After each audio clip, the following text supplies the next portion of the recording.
और अब देखेंगे देश का बुलेटिन। बड़ी खबर से शुरुआत कर रहे हैं। चीन और ताइवान के बीच तनाव चरम पर है और अगले कुछ घंटों में कुछ भी हो सकता है। ब्रेकिंग न्यूज ये कि 24 घंटे बहुत ही भारी है।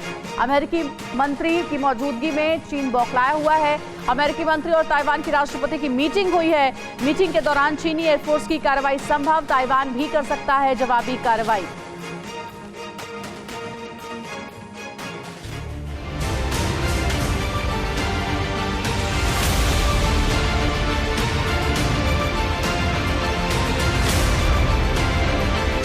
अब ये बिल्कुल ऑफिशियल है और खुल्लम खुल्ला ऐलान है। चीन ने ताइवान पर हमले की खुली धमकी दे दी है। दरअसल ताइवान को सिर्फ धमकी ही नहीं दी गई, बल्कि 18 चीनी लड़ाकू विमानों ने ताइवान की सीमा में घुसकर उड़ान भरी। और इसी बीच चीन के सरकारी अखबार ग्लोबल टाइम्स में कहा गया है कि ताइवान नहीं माना तो चीन की मौजूदा एक्सरसाइज हमले में बदल सकता है। पहले सुनिए कि ग्लोबल टाइम्स में और कहा क्या गया है। समंदर में जारी चीन के मौजूदा अभ्यास का दायरा बढ़ सकता है और ये अब चीन के हितों पर निर्भर करेगा। इसके तहत अब चीन ताइवान पर अटैक भी कर सकता है। अमेरिका और ताइवान को आगाह किया जाता है कि वे हालात को समझने में भूल न करें। वे ये ना सोचे कि हमारी एक्सरसाइज हवाई है। अगर उन्होंने हमें उकसाने की कार्रवाई जारी रखी तो युद्ध छिड़ सकता है। जिन्होंने भी हाल के दिनों में चीन की प्रतिबद्धता और उसके दमखम को कम करके आंका है, उन्हें इसकी कीमत चुकानी पड़ेगी। चीन का सरकारी भूमि ग्लोबल टाइम्स ताइवान तक ही नहीं रुका। बौखलाई चीन की आवाज अखबार के जरिए भारत के खिलाफ भी सुनाई गई। ग्लोबल टाइम्स में कहा गया है, जब चीन बॉर्डर पर भारत के साथ भी युद्ध के लिए तैयार है तो ताइवान कैसे बच सकता है। चीन ने दिखाया है कि वो भारत चीन सीमा पर भी युद्ध से घबरा नहीं रहा। ताइवान स्टेट में किसी को भी कुछ भी करने की छूट नहीं दी जाएगी। अगर ताइवान ऐसा करता है तो हम इसका जवाब देने के लिए तैयार हैं। ग्लोबल टाइम्स में ताइवान को ये कहकर नीचा दिखाने की भी कोशिश की गई है कि अगर ताइवान अपना रुख नहीं बदलता है तो उसका खात्मा तक हो सकता है। रक्षा मामलों के जानकार चीन की इस धमकी को उसकी विस्तारवादी सोच से जोड़कर देख रहे हैं। इस बीच पूरे इलाके में तनाव और बढ़ गया है। जब शुक्रवार को अमेरिकी टीम के ताइवान दौरे के वक्त चीनी सेना ने अप्रत्याशित अंदाज में शक्ति प्रदर्शन किया। चीन ने ताइवानी क्षेत्र में लड़ाकू जेट समेत 18 विमान उड़ाए। ये सब उस वक्त हुआ जब अमेरिकी विदेश मंत्रालय के वरिष्ठ अधिकारी कीथ क्रैच ताइवान के आर्थिक मामलों के मंत्री और उप प्रमुख के साथ चर्चा कर रहे थे। और एलएसी से बहुत बड़ी खबर है, जहां भारत और चीन के बीच तनाव और ज्यादा बढ़ गया है। पैंगोंग लेक इलाके में आमने सामने हैं दोनों ही देशों की सेनाएं। 4 जगहों पर राइफल रेंज में भारत चीन की सेना है। महज कुछ 100 मीटर की दूरी पर दोनों सेनाएं हैं। बातचीत के बाद इन जगहों से पीछे हट गई थी सेनाएं, लेकिन एक बार फिर से इन्हीं 2 इलाकों पर दोनों ही देशों की सेनाएं आमने सामने बताई जा रही।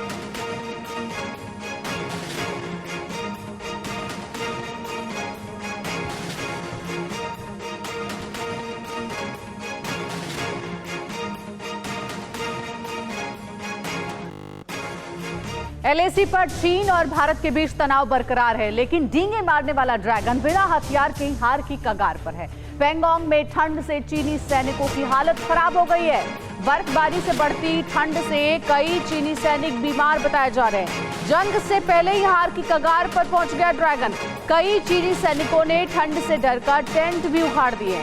भारतीय फौज इसी भीषण ठंड में सीमा पर लगातार डटी हुई है, तो वहीं चीनी सैनिक लगातार बीमार पड़ रहे हैं, अपने टेंट उखाड़ रहे हैं।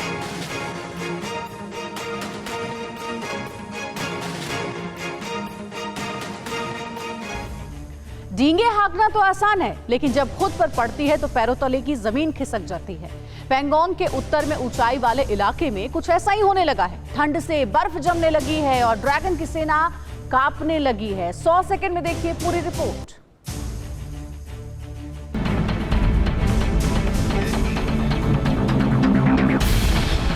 कथनी और करनी में कितना फर्क होता है, ये अब ड्रैगन की डरपोक सेना को समझ में आने लगा है।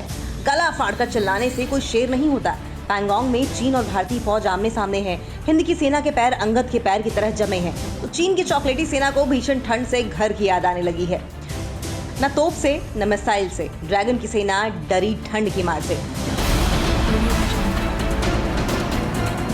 जिनपिंग के आदेश से पैंगोंग के उत्तर में ऊंचाई वाले इलाके में ड्रैगन की चीनी सेना हिंद की सेना को डराने और धमकाने के इरादे से डटी जरूर है, लेकिन उनके पैर कांपने लगे हैं। इलाके में बर्फ जमने लगी है और हकीकत यह है कि चीनी सैनिकों पर ठंड का ऐसा कहर होने लगा है कि डींगे हाँकने वाली ये डरपोक सेना खुद ही अपने टेंट उखाड़ने लगी है। इलाके में 20 सितंबर से पूरी तरह से बर्फबारी होने वाली है, लेकिन उससे पहले ही चीन के सैनिकों पर ठंड का ऐसा असर हुआ कि वो बीमार पड़ने लगे हैं। पिछले कुछ दिनों में ही कई चीनी सैनिक ठंड से बीमार पड़ गए हैं और उन्हें वापस बुला लिया गया है। ड्रैगन की सेना पर -डिग्री टॉर्चर, गश्त खाए चीनी हिंद के सेना डटी। जिनपिंग की ये वही सेना है जो कुछ दिन पहले तक डींगे मारते थे। ग्लोबल टाइम्स के जरिए उनके पक्के इरादे बताए गए थे और डींगे हाँकते हुए कहा था कि भारत की सेना हिमालय की ठंड नहीं सह पाएगी। लेकिन आज हालत यह है कि खुद चीनी सैनिक ठंड से गश खाकर गिरने लगी है, जबकि भारतीय फौज के जवान ठंड में भी पक्के इरादे से पैर जमा कर बैठे हैं ताकि चीन की सेना हमारी 1 इंच जमीन भी न हड़प सके। अगर भाई ठंड के बीच जंग हुआ तो जिनपिंग की सेना का क्या हाल होगा, ये समझना मुश्किल नहीं है। इधर चीन आज तिब्बत में युद्धाभ्यास करने जा रहा है। माना जा रहा है कि इसके जरिए जिनपिंग तिब्बतियों के मन में भारत के हमले का डर भरने की कोशिश करेंगे। चीन की इस ड्रिल पर दुनिया की नजर है।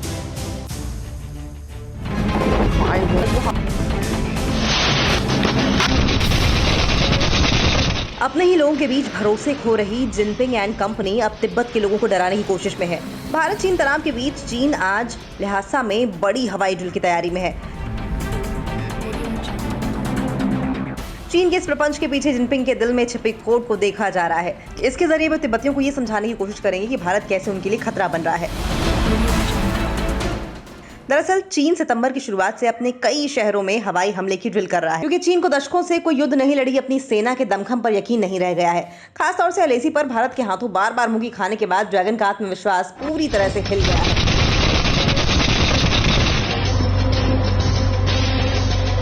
इन्हीं वजहों से चाइनीज फौज एक के बाद एक या तो ड्रिल कर रही है या फर्जी वीडियो जारी कर अपना दमखम दिखाने की कोशिश कर रही है।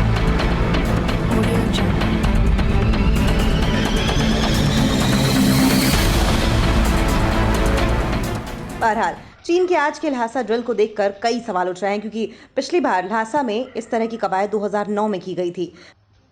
चीन इस ड्रिल के जरिए दरअसल तिब्बतियों के बीच भय का माहौल बनाने जा रहा है। ड्रिल के लिए ल्हासा में 19 सितंबर को 3 अलग अलग टाइम पर सायरन बजाए जाएंगे। पहला सायरन दोपहर 12 बजे से 12:03 तक बजेगा, जबकि दूसरा सायरन 12:06 से 12:09 तक चलेगा। तीसरा सायरन 12:12 से 12:15 तक बजाया जाएगा। ये सभी सायरन चीन के तिब्बत के ल्हासा में हवाई ड्रिल से शुरू होंगे। लेकिन करीब 10 साल बाद भारत चीन तनाव के बीच ल्हासा में चीन के हवाई हमले की इस ड्रिल के पीछे जिनपिंग की असली चाल कुछ और ही है।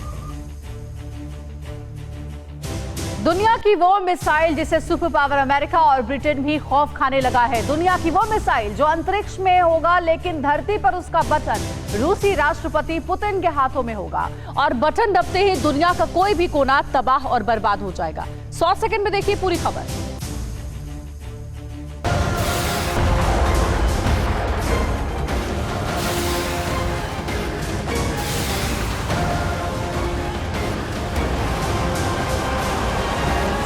ये दुनिया की तबाही है। ये दुनिया के किसी भी कोने को चंद सेकंड्स में रसातल में पहुंचाने का अचूक हथियार है। ये सुपर पावर अमेरिका और ब्रिटेन के लिए वो खौफ है जो उनकी सुपर पावर की कुर्सी भी छीन ले। सिर्फ दुनिया ही नहीं बल्कि यूं कहें पूरे ब्रह्मांड की वो ताकत जो रूस के राष्ट्रपति पुतिन के हाथों में आने वाली है। आसमान से एटम बम की बारिश, स्काईफॉल मिसाइल बनेगा तबाही। दुनिया की इस नई ताकत की नई इबारत लिखने की कोशिश में रूसी राष्ट्रपति व्लादिमीर पुतिन सबसे आगे हैं। रूस की ऐसी एटमी मिसाइल की सिर्फ परिकल्पना ही नहीं बल्कि उसे बनाने लेने के बेहद करीब है। ऐसी मिसाइल जो कई साल तक अंतरिक्ष में धरती के चक्कर लगा सकती है। फिर पुतिन के एक आदेश पर यह मिसाइल दुनिया के किसी भी कोने को पल भर में नेस्तनाबूद करने में सक्षम है। रूस ने इस मिसाइल को NM-730 बर्वस्तनिक नाम दिया है, जिसे ब्रिटेन और अमेरिका में स्काईफॉल मिसाइल के नाम से जाना जाता है। पुतिन की नई ताकत से घबराया अमेरिका, ब्रिटिश प्रधानमंत्री के माथे पर आया पसीना। पुतिन का यह अचूक हथियार अमेरिका और ब्रिटेन के लिए एक चुनौती है। ब्रिटेन के चीफ ऑफ डिफेंस इंटेलिजेंस इतने घबरा गए हैं कि उन्होंने कहा कि हम जिस दिशा से इसके आने के बारे में सोच भी नहीं सकते, ये मिसाइल उस दिशा से हम पर हमला कर सकती है। उन्होंने कहा कि परमाणु ऊर्जा से चलने वाली मिसाइल करीब अनिश्चित समय तक अंतरिक्ष में रह सकती है। पुतिन अपने आने वाली इस मिसाइल के कायल हैं और तारीफ करते नहीं थक रहे। 2025 तक इस मिसाइल को पुतिन लॉन्च करने की तैयारी भी कर चुके हैं। एक बड़ी खबर है, किसानों से जुड़े बिल का विरोध बढ़ गया है। कई जगहों पर किसानों ने प्रदर्शन किया इस बिल को लेकर। बीजेपी विरोधी पार्टियों ने बताया किसानों के खिलाफ। पीएम ने दिया भरोसा, बिल किसानों के हित में है। तो एक और जहां विपक्षी पार्टियां जो हैं, बीजेपी विरोधी पार्टियां जो हैं, बल्कि अकाली दल भी इस बिल का विरोध कर रही है और कई जगहों पर इसी बिल को लेकर किसानों ने भी प्रदर्शन किया है। गाजियाबाद की मोदी नगर में दर्जनों गांव के किसान एक्सप्रेसवे पर धरना देकर बैठ गए। किसानों ने कहा कि जब तक सरकार उनकी मांगों को नहीं मान लेती, विरोध जारी रहेगा। प्रदर्शन में शामिल महिलाएं धरने के दौरान भजन गाती हुई दिखीं।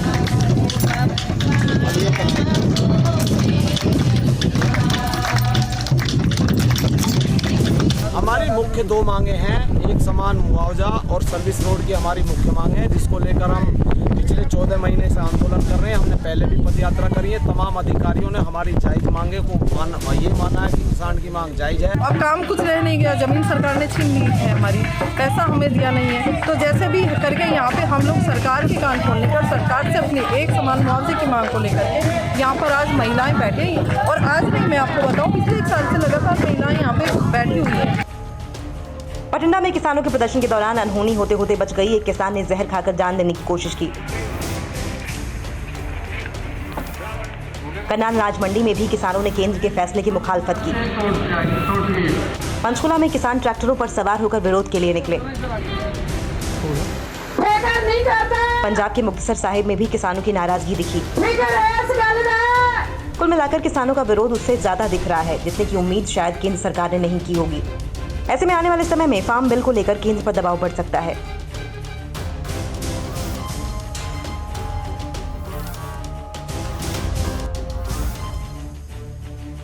और इन सबके बीच प्रधानमंत्री नरेंद्र मोदी ने इस बात का भरोसा दिया है कि नए फार्म बिल से किसानों को फायदा होगा, लेकिन विपक्ष ऐसा नहीं मानता। विपक्षी दल किसानों से जुड़े बिलों में तमाम खामियां देख रहे हैं और किसानों के आंदोलन को हवा देने में जुट गए।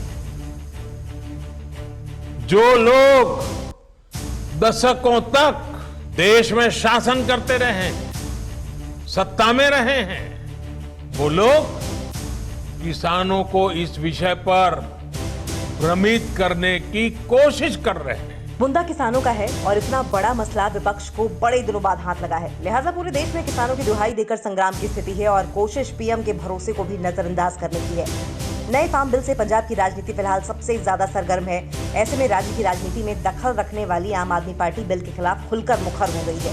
मैं समझता हूं कि अकाली दल ने सीधा यू टर्न मारा है। पिछले 6 महीने से गुण गाए जा रहे थे कि जो नया बिल आ रहा है किसानों के लिए, इससे बड़ी सहूलत, इससे बड़ी कोई और चीज नियामत नहीं हो सकती। आप उसका विरोध कर रहे हैं 17 सितंबर को, जो कल 17 सितंबर निकल गई है। मेरा सवाल ये है कि आपका ये यू टर्न क्यों है? लेकिन पंजाब में बादलों की राजनीति फंस गई है। केंद्र सरकार से खुद को अलग कर लेने के बावजूद उनसे सवाल पूछे जा रहे हैं। बादल परिवार की मजबूरी ये है कि वे अभी खुलकर बीजेपी और केंद्र की सरकार की मुखालफत भी नहीं कर पा रहे, जबकि इस मुद्दे पर कांग्रेस के साथ तो बिल्कुल खड़े नहीं दिखना चाहते। इसको पोस्टपोन किया जाए या कोई पार्लियामेंट की सिलेक्ट कमेटी के भेजा जाए, वो भी नहीं किया, क्योंकि हम चाहते थे कि समय मिल जाएगा तो और भी बातें शायद हल हो जाएं, पर नहीं किया। आखिर हमने बता दिया उनको कि हम इसके बोल के ऐसे जैसे लेके आओ, हम इसको अपोज करेंगे, और हमने किया और इमीडिएटली सरकार से इस्तीफा भी दे दिया। ये कहना था कि जिसके भले के लिए आप लेके आ रहे हैं, जब उसको वो विरोधी समझता, आप ऐसा बिल ना लेके आए, उनको भरोसे में लेके आए। लेकिन दुख जरूर हुआ कि पार्लियामेंट में बिल उसी ऑर्डिनेंस के तरीके में आया, बिना कोई संशोधन के, बिना कोई किसानों के साथ बातचीत करे। लेकिन मैं उस सरकार का हिस्सा बनूं जो एक किसान विरोधी बिल माना जाए, जिस करके मैंने अपने पद से इस्तीफा देके इस बिल के विरोध में मैंने अपनी वोट डाली। कांग्रेस किसानों से जुड़े इस मुद्दे में अपने खोए हुए जनाधार को वापस पाने का मौका देख रही है, लेकिन जिन हरसिमरत कौर बादल के इस्तीफे को अमरिंदर सिंह ड्रामा कह रहे थे, उन्हीं को बधाई देकर पार्टी सांसद दिग्विजय सिंह ने एक बार फिर पार्टी के आम कार्यकर्ताओं के सामने असमंजस की स्थिति पैदा कर दी है। पहले मंडी कानून में यह था, कहीं किसान का वजन या कीमत में कहीं लेन देन में गड़बड़ी हुई, नॉन पेमेंट हुआ, तो वो विवाद मंडी के अंदर निपट जाता था। अब ये उन्होंने अधिकारियों को सौंप दिया, अदालत में जा सकता था, अदालत का हक अधिकार भी छीन लिया। तो पूरे तरीके से ये किसान विरोधी है और राज्यों के हितों के विपरीत है। पिछले 2 दिनों में विपक्ष किसानों के बीच ये संदेश देने में जरूर सफल रहा है कि बिल में कुछ न कुछ ऐसा है जिससे उन्हें परेशानी हो सकती है। ऐसे में अब ये केंद्र सरकार पर है कि वो किसानों की चिंताओं को कितनी जल्दी और कैसे दूर कर सकती है। अगली खबर का रुख कर रहे हैं। दशक बीत गए और जम्मू कश्मीर आतंकवादियों के चंगुल में ऐसा फंसा कि उसका खामियाजा रिहायशी इलाकों में रहने वाले लोगों को भी उठाना पड़ा। किसान अपनी खेती वाली जमीन से महरूम रह गया, लेकिन 18 सालों बाद वो मौका आया जब अंतर्राष्ट्रीय सीमा पर किसानों की जमीन पर ट्रैक्टर चला। कड़ी सुरक्षा के बीच बीएसएफ ने बख्तरबंद ट्रैक्टर से कैसे खेतों की जुताई की, 100 सेकंड में देखिए कठुआ से अंकित भट्ट की रिपोर्ट। बीएसएफ अंतर्राष्ट्रीय सीमा पर लोगों के लिए देवदूत बनकर सामने आई है। 18 साल पुरानी बंजर जमीन को एक बार फिर उपजाऊ बनाने की कोशिश की जा रही है। इस समय मैं अंतर्राष्ट्रीय सीमा पर मौजूद हूँ। हथियारों से लैस ये जवान किस तरीके से अंतर्राष्ट्रीय सीमा पर ड्यूटी कर रहे हैं, लेकिन इन सब के बीच आप देखें कि जो यहाँ पे ब्लड प्रूफ ट्रैक्टर है वो यहाँ पे लाए गए हैं। सामने अगर आप देखें, अगर पाकिस्तान इस पे हिट भी करता है इस पे कोई असर नहीं होगा। लोगों की अपील थी कि 18 साल पुरानी जो बंजर ज़मीन इन लोगों की पड़ी हुई है उसको इजाज़त दी जाए ताकि उपजाऊ हो सके। सामने वाला अगर आप एरिया देखें ये पाकिस्तान का पड़ता है, लेकिन इन सब के बीच लोग काफ़ी खुश हैं। लोगों से भी हम बात कर लेते हैं आखिरकार उनका क्या कहना है। अशोक जी हमारे साथ मौजूद हैं। अशोक जी, आपकी यहाँ पे ज़मीन भी है, ये बताइए कि कितने खुश हैं आप आज? हमें तो बहुत खुशी मिल रही है आज कि हमारा जंग 18 साल से ज़मीन जो पड़ी थी उसको वाद किया बीएसएफ ने। बहुत खर्च कर रहे हैं, ट्रैक्टर लगा रहे हैं, बुलट प्रूफ ट्रैक्टरों से हल ज़मीन प्लेन कर रहे हैं और ये जो ज़मीन हमारी प्लेन हो रही है इसमें गेहूँ लगेगी। हम जिम्मेदार खुश हैं, बीएसएफ के ऊपर बहुत खुश हैं। भारतीय सेना हो या फिर बीएसएफ के जवान, पूरी तरीके से पाकिस्तान को मुंह तोड़ जवाब जो है वो भी दिया जा रहा है। ये देखिए, जहाँ एक तरफ जो बंजर ज़मीन है उसको उपजाऊ करने की कोशिश की जा रही है, दूसरी तरफ जवान जो है पूरी तरीके से यहाँ पे अलर्ट नज़र आ रहे हैं। और मकसद बीएसएफ का ये है कि जितनी भी बंजर ज़मीन है उसको उपजाऊ किया जाए। और ग्रामीणों का साफ तौर पे कहना है कि जो बीएसएफ है वो उनके लिए देवदूत निकल कर सामने आई है। कैमरा पर्सन अनूप के साथ अंकित भट्ट, TV9 भारतवर्ष के लिए अंतर्राष्ट्रीय सीमा से। तो वहीं जम्मू कश्मीर में पाकिस्तान की सरपरस्ती में पल रहे आतंकियों के खात्मे से बाजवा परेशान है, तो जम्मू कश्मीर पुलिस के भेड़े में कमांड व्हीकल शामिल होने से बचे खुचे आतंकियों की अब शामत तय है। कैसा है ये कमांड व्हीकल, कैसी है इसकी ताकत, 100 सेकंड में देखिए अंकित भट्ट की ग्राउंड रिपोर्ट। अब आतंक का काल बनने जा रही है कमांड व्हीकल, जिसकी जिम्मेवारी क्राइसिस रेस्पॉन्स टीम को दी गई है। ये जम्मू कश्मीर पुलिस का एक विशेष दस्ता है जो आतंक के खिलाफ काम करता है। देख सकते हैं किस तरीके से ये पूरी गाड़ी जो है वो डिज़ाइन की गई है। और ख़ास बात ये कि ये हमेशा के लिए ऑपरेशनल साइट पे ही इस्तेमाल की जाएगी और इसकी जो जिम्मेवारी है वो क्राइसिस रेस्पॉन्स टीम को दी गई है। ये देखिए, सीसीटीवी कैमरे जो है ये लगाए गए हैं, ये नाइट विजन कैमरे भी इसके अंदर इंस्टॉल किए गए हैं। तकरीबन 16 सीसीटीवी कैमरे जो हैं ये पूरी गाड़ी के अंदर लगाए गए हैं। एक और अहम चीज़ जो हम आपको दिखाने की कोशिश करेंगे वो अगर आप सामने देखें तो ये रडार सिस्टम है, यानी कि अगर किसी वक्त ये गाड़ी कहीं पे चल रही है, वहाँ पे आईडी लगी है, तो ये गाड़ी के अंदर जो टेक्नोलॉजी है वो पूरी तरीके से किसी भी आईडी को कैच कर सकती है, उसको डिफ्यूज़ कर सकती है। यहाँ एक और खासियत हम आपको दिखाने की कोशिश करेंगे, इसके टायर। कहने को तो ये टायर है, लेकिन इस टायर के अगर ऊपर गोली भी लगती है तकरीबन 60 किलोमीटर के दायरे में ये गाड़ी जो है वो आगे की तरफ बढ़ सकती है। जम्मू कश्मीर पुलिस के एक ऑफिसर हमारे साथ मौजूद हैं जो क्राइसिस रेस्पॉन्स टीम के यहाँ पे हेड भी है। साहब, ये बताइए कि ये जो command vehicle Jammu Kashmir police के बेड़े में शामिल हुई है इसकी क्या खासियत है?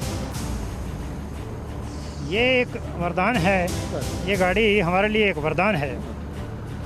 इसकी खासियत ये है कि सबसे पहली बात इसमें कोई 16 आधुनिक टेक्निक के कैमरे लगे हुए हैं और जिनकी रेंज नियर अबाउट 3 किलोमीटर तक। क्या आपने कभी ऐसी कल्पना की है कि किसी शहर में लाखों करोड़ लोगों की कई पुश्ते रहने के बाद अगर उसे छोड़ने के लिए कहा जाए तो उसे कैसा लगेगा? इंडोनेशिया की राजधानी जकार्ता शहर में आज ऐसी ही आफत आन पड़ी है। शहर समंदर में समाने को तैयार है और उन्हें शहर छोड़ने का फरमान सुना दिया गया है। 100 सेकंड में देखिए पूरी खबर।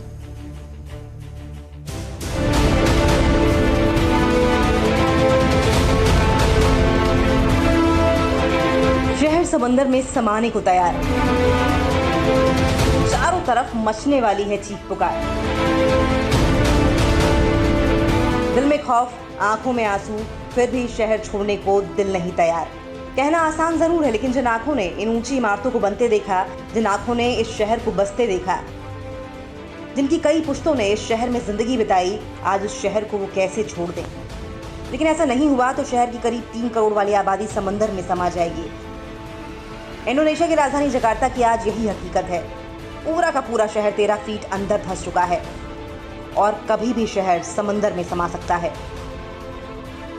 साल 2030 तक सबसे घनी आबादी वाला शहर होने की कतार में खड़ा जकार्ता 2050 में ऐसे शहर में तब्दील होने की आशंका है जिसका बड़ा हिस्सा पानी के नीचे होगा। दुनिया के कई बड़े शहर इस खतरे से जूझ रहे हैं, लेकिन जकार्ता पर इसका सबसे ज्यादा खतरा है। जकार्ता के लोगों की कैसे बचेगी जान? सैकड़ों किलोमीटर दूर बसेगा नया जहान। खतरा इतना बड़ा है कि इंडोनेशिया के राष्ट्रपति जोको विडोडो को शहर को ही शिफ्ट करने का फैसला करना पड़ा। विडोडो की कोशिश है कि 2020 के दशक में उत्तर पूर्व की ओर 1250 मील दूर एक शहर बसाया जाए जहां जकार्ता की तरह खतरे न हो। कैसे आई शहर की शामत? कैसे खतरे में आई जकार्ता के लोगों की जान? 1970 के बाद बेतहासा शहरीकरण के चलते नए होटल, घर और ऊंची इमारतें खड़ी की गईं, जिनमें म्युनिसिपल के पानी की सेवा नहीं थी। तब लोगों ने अपने कुएं खोदे और जमीन के नीचे से जल स्रोतों का इस्तेमाल किया। असर ये हुआ कि जमीन नीचे धंसने लगी और आज जकार्ता 13 फीट नीचे जमीन में समा चुका है। आगे बढ़ते हैं। पाकिस्तान भारत के खिलाफ अपने देश के युवाओं का ब्रेन वॉश कर रहा है। अब पाकिस्तान गेम जिहाद करने वाला है। पाकिस्तान में युवाओं को जिहाद की भट्टी में झोंकने के लिए नया प्रयोग किया जा रहा है। पाकिस्तान की धरती पर आतंकवादियों को पालने पोसने वाला आतंकी सरगना हाफिज सईद अब टेक्नोलॉजी का इस्तेमाल करके आतंकिस्तान में युवा लड़कों की नई टेरर लाइन तैयार कर रहा है। हाफिज सईद आतंकियों की फौज में पाकिस्तान के युवा लड़कों को भर्ती कर भारत के खिलाफ बड़ी साजिश रचने की तैयारी कर रहा है। दरअसल पाकिस्तान का आतंकी संगठन जमात उद दावा अब एक गेम ऐप बना रहा है। इस गेम ऐप के जरिए आतंकिस्तान के युवा लड़कों को गेम जिहाद का नया पाठ पढ़ाया जा रहा है। भारत के खिलाफ लड़ने की ट्रेनिंग दी जा रही है। जमात उद दावा जिहाद के नाम पर भारत के खिलाफ नए आतंकी तैयार कर रहा है और इस प्रोजेक्ट की कमान खुद जमात के मुखिया हाफिज सईद ने संभाली हुई है। हाफिज सईद धार्मिक शिक्षा की आड़ में ये धंधा चला रहा है। भारत के खिलाफ साजिश की नई नई योजनाएं रचने के लिए पाकिस्तान में हाफिज सईद के सोशल मीडिया सरगनाओं ने JUD साइबर टीम के लगभग 45 नए सेंटर्स खोले हैं। इन्हीं सेंटर्स में गेम जिहाद की स्क्रिप्ट तैयार हो रही है। भारत के खिलाफ पाकिस्तान की युवा पीढ़ी को भड़काने के लिए एंड्रॉयड प्रोग्रामर की मदद से हाफिज सईद जो गेम तैयार कर रहा है, उस गेम के जरिए पहले युवाओं का ब्रेन वॉश किया जाएगा और फिर उन्हें सीधे आतंकी कैंप्स की क्लास में भेज दिया जाएगा। दरअसल भारत में घुसने और अशांति फैलाने की कोशिश करने वाले आतंकियों को भारतीय जवान सीधे नर्क में भेज रहे हैं। यही कारण है कि बौखलाया हाफिज सईद अब नए तरीके से भारत के खिलाफ लड़ाई लड़ना चाहता है और इसके लिए वो टेक्नोलॉजी को अपना हथियार बना रहा है।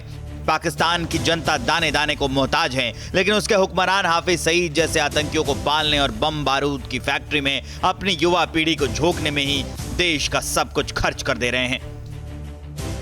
क्या आप पर भी बरपा है जालसाजी का कहर? सपने टूटे आपके, न घर के न घाट के।